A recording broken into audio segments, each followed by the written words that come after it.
The sunshine couldn't penetrate Principal Barbara Wilson's icy stare as she blocked the doorway, preventing Michelle Carter from entering Oakwood Academy. "We can't just let anyone claiming to be a parent walk in," she sneered, eyeing Michelle's simple attire with blatant disgust. Oakwood Academy wasn't just any preschool. Its pristine white columns and manicured gardens screamed privilege, a sharp contrast to the modest Toyota Michelle had parked outside. Crystal chandeliers hung from vaulted ceilings, illuminating walls adorned with portraits of successful alumni, almost all white faces smiling down at visitors. Michelle Carter stood firm, her 45-year-old frame still carrying the disciplined posture of her military days. Her simple blue cardigan and neat jeans were clean and pressed, though far from designer labels. Her complexion, rich umber with subtle laugh lines around her eyes, reflected years of both joy and hardship. Her hair was pulled back in a neat bun, practical, dignified, the same way she'd worn it through 20 years of military service. Though visibly tired, Michelle's eyes remained clear and focused. The weathered hands that once commanded troops now held her daughter's school photo and ID card. She'd spent the morning organizing a veterans memorial event before rushing to pick up 6-year-old Jasmine for her doctor's appointment. Across from her stood Principal Barbara Wilson, whose pearl necklace bounced against her tailored suit as she spoke in hushed tones to receptionist Sarah Perkins. Both women glanced repeatedly at Michelle with thinly veiled suspicion. "I've picked up Jasmine every Tuesday for the past year," Michelle explained patiently. "Her teacher, Ms. Reynolds, knows me well." Barbara's plastic smile didn't reach her eyes. Policy requires proper verification for all unusual pickup situations. Michelle noticed white parents streaming past her, nodding casually to staff before collecting their children. None were stopped. None were questioned. "I've shown you my ID and Jasmine's birth certificate," Michelle said calmly. "What exactly makes this unusual?" Barbara didn't answer directly. Instead, she asked, "And how exactly do you afford Oakwood's tuition?" "We pride ourselves on certain caliber of families." "I'd like to speak with Ms. Reynolds immediately," Michelle stated, maintaining the even tone that had served her through far worse confrontations. She reached for her phone, but Barbara stepped forward. "Ms. Reynolds is busy with the children. Perhaps you should have called ahead. If you were actually planning to pick up Jasmine, was it?" The way Barbara said her daughter's name made Michelle's stomach tighten. "I'm on the approved pickup list. I'm her mother." Michelle pulled up family photos on her phone, showing herself with Jasmine at her kindergarten graduation. "I've never needed special permission before today." A white father in golf attire breezed past them. Barbara smiled warmly at him. "Lovely to see you, Mr. Peterson." Michelle took a deep breath, recognizing the pattern. 20 years in the Marines had taught her about facing discrimination with dignity. "Please call Ms. Reynolds to verify my identity." "Our verification process is more thorough for certain situations," Barbara replied, eyeing Michelle's modest clothing. "Those who truly belong here understand our security concerns." Michelle felt her military training kick in. Assess the situation, stay calm, find a solution. "I need to pick up my daughter for her doctor's appointment." I provided adequate identification. Barbara's eyes narrowed. "You don't look like our typical Oakwood parent. Perhaps there's been some confusion about which school your child attends." Michelle stood taller, her voice steady. "There's no confusion. My daughter has attended Oakwood for 2 years. I've never had this problem before." "Sarah, please call security," Barbara directed the receptionist without taking her eyes off Michelle. "We have an unauthorized person attempting to access the children's area." Michelle felt her old combat wound throb slightly, a souvenir from Fallujah that still flared during stressful situations. "This is unnecessary. I'm simply here to pick up my daughter." Other parents in the lobby began to stare, some openly watching the confrontation, others pretending not to notice while stealing glances. None intervened. "Ma'am, I'll need you to step outside until we verify your claims," Barbara continued, her voice now loud enough to ensure everyone heard. "We can't be too careful these days. Children's safety comes first." Michelle recognized the tactic. Public humiliation designed to force compliance. It wasn't so different from techniques she'd analyzed during her intelligence operations. I served 20 years in the United States Marine Corps, Michelle stated calmly. I'm a retired lieutenant colonel. My daughter is waiting for me, and we have a medical appointment to attend. Barbara laughed, not bothering to hide her disbelief. And I'm the Secretary of Defense. Security is on their way. Please don't make this more difficult than it needs to be. A security guard approached, young, uncertain, clearly uncomfortable with the situation. This woman is trying to remove a student without proper authorization. Barbara explained to him, please escort her outside. I'm not leaving without my daughter, Michelle replied firmly. This is discrimination, plain and simple. Playing the race card already? Barbara scoffed. Typical. Our school has a diverse community of families who follow proper procedures. Michelle noticed a mother recording the interaction discreetly on her phone. Good. Evidence matters. I followed every procedure, Michelle replied. The only difference between me and other parents is how you're choosing to treat me. If you don't leave voluntarily, we'll have no choice but to call the police, Barbara threatened, motioning for security guard to move closer.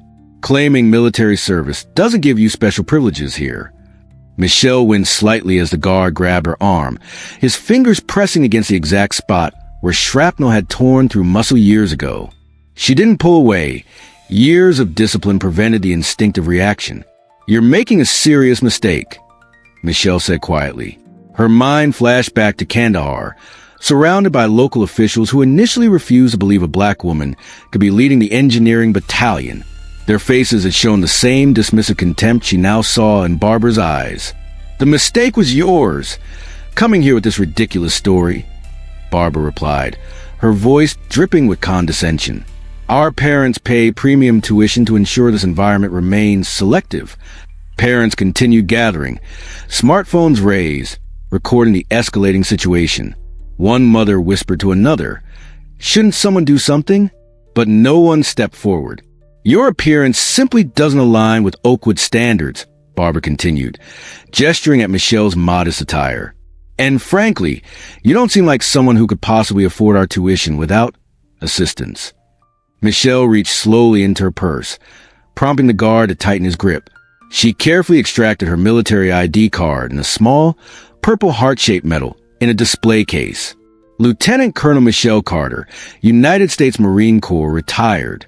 Purple Heart recipient. 2 tours in Iraq, 1 in Afghanistan. I've commanded hundreds of Marines and helped rebuild schools in war zones. Her voice remained steady. And yes, I am Jasmine Carter's mother. Barbara barely glanced at the identification. Anyone can purchase military memorabilia online these days. This proves nothing. Just then, a small voice pierced attention. Mommy. 6-year-old Jasmine had spotted her mother through the classroom doorway and came running, her colorful backpack bouncing. Barbara stepped between them, blocking the child. Jasmine, honey, go back to your classroom. This woman hasn't been verified yet. Tears welled in the little girl's eyes. But that's my mommy. I want my mommy. Let her through immediately. A commanding voice cut through the tension. Dr. Eleanor Martinez, Jasmine's teacher, strode into the lobby, her expression thunderous. What on earth is happening here? We're following security protocols, Barbara began, but Dr. Martinez cut her off. I know Lieutenant Colonel Carter. She picks up Jasmine every Tuesday. Dr. Martinez knelt beside the confused child. It's okay, Jasmine. You can go to your mother. Barbara stepped forward, still blocking the path. We need to verify her identity properly. She claims to be a Marine officer, which seems highly unlikely given her circumstances. Dr. Martinez's eyebrows shot up. Claims? Michelle Carter led the engineering battalion that rebuilt the school where my brother teaches in Kandahar. Her unit saved countless lives. Michelle remained composed, though her heart raced seeing Jasmine's frightened face. It's okay, baby. Just a misunderstanding. Single black mothers aren't typically lieutenant colonels, Barbara insisted, though her voice had lost some conviction. And they certainly don't typically afford our tuition without special assistance. A murmur ran through the watching parents. Someone whispered, "Is that true? She's really a Marine officer." Michelle finally reached into her wallet and removed a photo, herself in full dress blues, medals across her chest, receiving her Purple Heart. "I face worse than schoolyard prejudice, Ms. Wilson, but my daughter shouldn't have to witness this." Jasmine tried again to reach her mother, but Barbara subtly shifted, maintaining the barrier between them. "Photos can be manipulated. I'm simply protecting our children." Michelle's phone rang. She answered briefly, "Yes, sir," at the main entrance. Then to Barbara, "My former commanding officer is here for the veterans event. Perhaps his word will satisfy your concerns." The glass doors of Oakwood Academy swung open as 5 individuals entered the lobby. Though dressed in civilian clothes, they carried themselves with unmistakable military bearing. Leading them was General David Harrison, his silver hair and commanding presence drawing immediate attention. Behind him walked 2 women and 2 men of various ethnicities, all carrying themselves with the same disciplined posture as Michelle. Barbara's eyes widened as she recognized General Harrison from his frequent appearances on national news. He'd recently been appointed to head the National Veterans Education Initiative, and his name was prominently displayed on Oakwood's donor wall. "Michelle," he called warmly, striding forward to embrace her. "We were worried you'd missed the planning meeting. What's the holdup?" Before Michelle could respond, Barbara stepped forward, her demeanor instantly transformed. "General Harrison, what an unexpected honor. We're just sorting out a small security matter." Harrison's smile faded as he took in the scene. The security guard, Jasmine's tearful face, Michelle's controlled expression. "Lieutenant Colonel Carter is one of the most decorated officers I've had the privilege to serve with. What exactly needs sorting out?" Colonel Regina Washington, an elegant black woman in a tailored pantsuit, moved to Michelle's side. "Is there a problem with picking up your daughter, Michelle?" Her pointed gaze fixed on Barbara. "Apparently, I don't look like I belong here," Michelle replied quietly. Major James Chin stepped forward, addressing Barbara directly. Colonel Carter commanded the engineering battalion that rebuilt infrastructure across 3 war zones. She's the reason several members of this team are alive today, myself included. Barbara paled visibly. "There must be some misunderstanding. We were simply following protocol for unverified visitors." "Unverified?" Captain Michael Rodriguez's voice carried the edge of barely controlled anger. "Colonel Carter's photograph is literally on your wall of distinguished donors. Her foundation funded your STEM lab last year." All eyes turned to the donor wall where, indeed, a photo of Michelle in uniform stood among other major contributors. Barbara's mouth opened and closed wordlessly. Dr. Martinez took Jasmine's hand. "Come on, sweetheart. Let's get your backpack while your mom sorts this out." As they walked away, she shot a disgusted look at Barbara. General Harrison's voice dropped to a dangerous quiet. "I'd like a word with whoever's in charge of this institution. Now!" Parents were openly recording now, phones raised without pretense. Someone whispered, "That's the Michelle Carter? The one who testified before Congress on military education reforms." The security guard had long since released Michelle's arm and was now backing away, eyes fixed on the floor. "Lieutenant Colonel Michelle Carter isn't just any Marine," General Harrison announced to the now silent lobby. She led the reconstruction of 17 schools in active war zones. She developed training protocols that are still used by our forces today. And yes, she earned her Purple Heart pulling 3 wounded soldiers to safety under heavy fire after their convoy was hit. Colonel Washington added, "Michelle was the first black woman to command an integrated engineering battalion in a combat zone. Her innovations in rapid infrastructure restoration saved countless civilian lives." Barbara's face had lost all color. "I had no idea the system didn't flag her as a VIP parent, because she asked not to be treated differently," Major Chin explained coldly. "Michelle has never used her rank for special treatment." Michelle remained calm, her eyes now fixed on the hallway where her daughter had disappeared. "I don't want special treatment. I just want to be treated the same as every other parent." A parent stepped forward from the watching crowd. "I've seen her at pickup for 2 years. She's always been questioned, always had to show extra ID. I never said anything. I'm sorry." Barbara attempted damage control. Colonel Carter, please accept my sincere apologies for the misunderstanding. We value your service and will be honored to have you speak at our upcoming Patriotism Assembly. Michelle's eyes remained cool. That won't be necessary. I'm here for my daughter, not recognition. Dr. Martinez returned with Jasmine, who ran into her mother's arms. Michelle lifted her, military posture momentarily softening as she held her daughter close. Are these your army friends, Mommy? Jasmine asked, eyes wide at the uniformed visitors. Michelle smiled. Marine friends, baby. There's a difference. We'll talk about it in the car. We should discuss this further in my office, Barbara suggested desperately, eyeing the recording phones. Perhaps over coffee? No, thank you, Michelle replied, helping Jasmine with her backpack. We have a doctor's appointment to attend. General Harrison nodded. Michelle, we'll meet you at the Veterans Hall afterward. Don't worry about what happened here. It will be addressed appropriately. As Michelle turned to leave, a young black teacher's assistant approached hesitantly. Colonel Carter? I just want to say, seeing you stand your ground meant everything. I get questioned at the staff entrance every morning, despite working here for 2 years. Michelle squeezed the young woman's hand. Document everything. Change only happens with evidence. By evening, videos of the confrontation had spread across social media. Hashtag respect the uniform and hashtag black military moms were trending. Veterans groups expressed outrage, and Oakwood's phone lines were jammed with calls. The school board convened an emergency meeting. By morning, they'd announced a full investigation into discriminatory practices at the academy.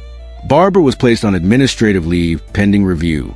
Michelle refused all interview requests. Her foundation simply released a brief statement. Lieutenant Colonel Carter hopes this incident leads to meaningful change in how institutions treat all families, regardless of appearance or background. Her focus remains on her daughter and her ongoing work with veteran education initiatives. Across town at the Veterans Hall planning session, Michelle sat surrounded by battle maps and event schedules, efficiently coordinating the upcoming memorial event while Jasmine colored quietly beside her. The others treated her no differently than before. Not as a victim, but as the leader she had always been. 1 week later, Michelle sat in Oakwood Academy's boardroom, now as the newest member of their Diversity and Inclusion Committee.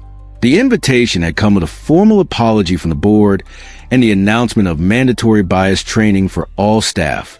Barbara had been reassigned to administrative duties at the district office. The security protocols had been completely overhauled, with Dr. Martinez leading the reforms. As Michelle reviewed the proposed changes, Jasmine played happily with other children in the adjoining room. Through the glass partition, Michelle could see parents of all backgrounds chatting together, a subtle but significant change from before. Your recommendations have been invaluable, the board chairman acknowledged, especially your suggestion about creating a verification system that doesn't rely on subjective assessments. Michelle nodded. In the military, we learned that systems based on appearance or assumptions fail. Clear, objective protocols protect everyone. Later, addressing a room of veterans and their families at a school assembly, Michelle spoke not of the incident but of broader lessons. The uniform doesn't make the soldier, she told the attentive audience. And appearances don't define capability or belonging. The same prejudices that follow us in civilian clothes don't disappear when we put on our uniforms. But what the military taught me, what I hope to teach my daughter, is that dignity isn't something others can take from you. It's something you carry within. Students and parents alike stood in applause, many with tears in their eyes. The lesson had landed far beyond military families. Have you ever been misjudged based on appearance? Share your story in the comments with respect and compassion for others. Veterans, we especially honor your experiences.